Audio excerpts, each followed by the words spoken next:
Stop trying to impress people.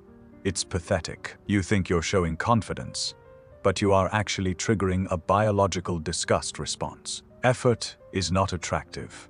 Effort is the scent of a subordinate. Here is exactly what social suicide looks like. Look at him. He's the loudest guy in the room. He's telling a story about his latest big win, or how much he crushed it at the gym this morning. He's laughing at his own jokes. He's scanning the room, making eye contact with everyone, desperate to see a nod. He thinks he's dominating the conversation. He thinks he's the alpha. But watch the others. Look at their eyes. The eyes are dead. They are nodding, sure. That's social survival. But the second he turns his back to get a refill, that look right there. That is the kiss of death. He thinks he's the main character, but to everyone else, he's just noise.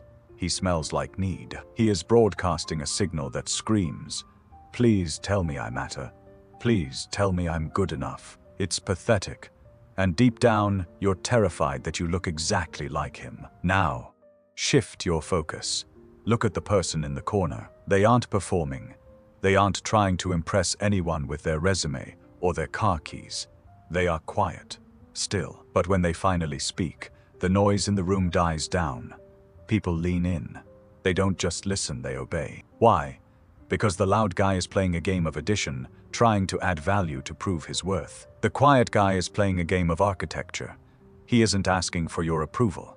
He is deciding if you are worthy of his. Most of you are walking through life like beggars in expensive suits, asking for validation. Today, we kill the beggar. I'm going to show you how to stop chasing respect and start assigning reality. This isn't about being nice. This is about power. Welcome to the God complex. You have been lied to. Society tells you, if you want people to like you, show them your best self. Show them your feathers. So, what do? You go on a first date. You sit across from her or him and you start the presentation. You talk about your promotion. You mention that trip to Tulum.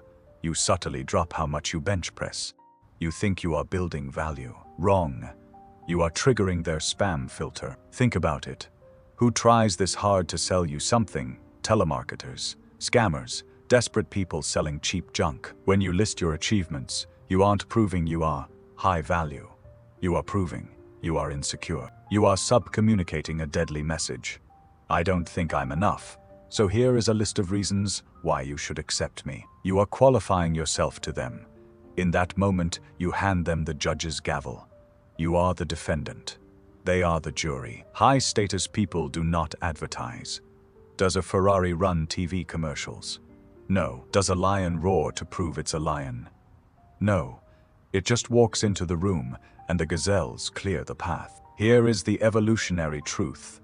Over-signaling implies low status. If you have to say it, it's probably not true. Or worse, you're terrified. They won't notice. Stop acting like a pop-up ad. Stop trying to win the interaction. The moment you try to impress, you lose. Silence is loud. Mystery is expensive. Let them wonder who you are. Let them dig for the gold. Don't throw it in their face. Now that you've stopped the bleeding, let's talk about control. Most people try to get what they want through force. You have a coworker. Let's call him Lazy Steve. Steve is useless. He misses deadlines. He's on his phone. Your instinct, you nag him. Steve, get it together. Steve, this report is trash. What happens? Steve pushes back. He gets defensive. He does the bare minimum just to shut you up. You become the enemy. This is low IQ leadership. You are fighting his ego. You will never win against someone's ego. Instead, you need to hack his operating system. You need to use the Pygmalion project. This isn't about being nice. This is a psychological Trojan horse. Here is the move. You don't criticize the bad behavior. You assign a new identity that makes the bad behavior impossible. You pull Steve aside. You look him in the eye. You don't smile. You say, "Steve, I'm giving this project to you because frankly, you're the only person here with the logical focus to handle this kind of complexity. The others are too emotional. I need your brain on this." Boom. What just happened? 1. You bypassed his defenses. You didn't T-attack him. You elevated him. 2. You planted a virus. You labeled him as logical and focused. Now Steve has a problem, a cognitive glitch. If he acts lazy now, he isn't just being lazy, he is proving you wrong. He is destroying this new, superior identity you just handed him. Human beings are obsessed with consistency. We hate being liars. Steve will now work twice as hard, not for the money and not for the company. He will work to protect the high-status identity you gave him. You didn't beg him to work. You didn't threaten him. You wrote a script where he plays the hero, and you handed it to him. He thinks he's stepping up. In reality, he's just reading your lines. That is the difference between a manager and a puppet master. Let's go deeper. Let's talk about emotional warfare. Most people use compliments like a shotgun. They spray and pray. You're great. Good job. You're so smart. This is garbage. It is noise. When you tell someone they are great, their brain rejects it. Why? Because it's lazy. It feels like you want something. To actually hack a human brain, you need to be a sniper. You need micro-calibration. Here is the scenario. You are in a heated argument with your partner or a close friend. They are emotional. They are yelling. The logic has left the building. The average person fights back with logic. I didn't say that. You're overreacting. This is like throwing gasoline on a fire. You lose. Here is the dark psychology move, benevolent gaslighting. You don't fight the emotion. You override it with a new reality. You look at them calm, dead serious, and you say, I'm listening to you. And honestly, the reason I respect you so much is because usually you are the most rational person I know. You have this ability to see things clearly when everyone else is panicking. Freeze frame. What did you just do? You denied their current reality by imposing a superior reality. You used the rule of specificity. General praise bounces off. Specific praise sticks like glue. It sounds like evidence. Now they are trapped. To keep screaming is to admit they aren't the rational person you just admired. They don't want to lose that status. Watch their body language change. Watch the shoulders drop. Watch the voice lower. They will calm down to match the picture you just painted of them. You didn't win the argument. You dissolved it. You used the truth, a specific positive truth, to weaponize their own identity against their bad mood. This brings us to the final, most dangerous trap. When you walk into a room, a party, a meeting, a date, what is your internal monologue? Be honest. It's usually, do they like me? Do I look okay? Did I say something stupid? This is prey psychology. You are a gazelle scanning for lions. You are burning 90% of your mental energy on defense. You are reacting to the room. To reach the top of the dominance hierarchy, you must flip the script. In Jungian psychology, we talk about the shadow. Usually, we think the shadow is your dark side, your anger, your greed.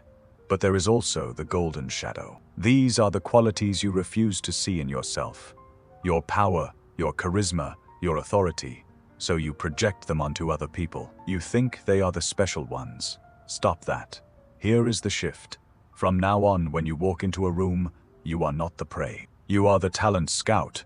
You are not asking, do they like me? You are asking, what value do they have? What is their hidden superpower? Look at that shy guy in the corner. Maybe he's a brilliant observer. Look at that loud girl. Maybe she has incredible courage. When you start hunting for the gold in other people, your vibe changes instantly. Your eyes stop darting around nervously. You become steady. You are assessing. You are the judge, not the defendant. You become the source. People are addicted to being seen. They are starving for it. When you look at someone and you see their potential before they do, you become the most addictive drug in their life. You aren't kissing up to them. You are holding up a mirror. And here is the beautiful irony. By actively looking for the king or queen in others, you automatically take the throne yourself. Only a king can crown others.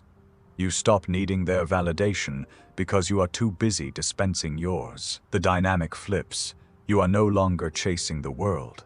The world starts chasing you. Look around you. Most people are sleepwalking. They are extras in their own movie. They wake up, they check their phones, they go to work. They wait for permission to speak, permission to leave, permission to feel good about themselves. They are starving, not for food. They are starving for definition. They are waiting for someone to look at them and say, "You matter. You have a role to play." This is where you come in. You have a choice to make right now, and you can't unmake it. Option 1, you stay in the cage. You keep dancing for the crowd. You keep polishing your resume, laughing too hard at bad jokes, and praying that the world validates your existence. You stay a beggar. Option 2, you wake up. You realize that the throne is empty because everyone else is too afraid to sit on it. Stop asking the world what you are worth. Tell the world what it is worth. When you walk into a room tomorrow, don't look for the approval. Look for the potential. Find the person who feels invisible and make them feel seen. Find the person who feels chaotic and give them a structure. Find the person who feels weak and give them a strength they didn't know they had. Do not be the actor, be the director. When you control the script, you don't need to fight for attention. The actors will naturally look to you for their next line. This is the ultimate hack. This is the secret code to human nature. Stop trying to conquer people. It's exhausting and it's weak. True power isn't forcing people to bow. It's handing them a crown, so they never want to leave your kingdom.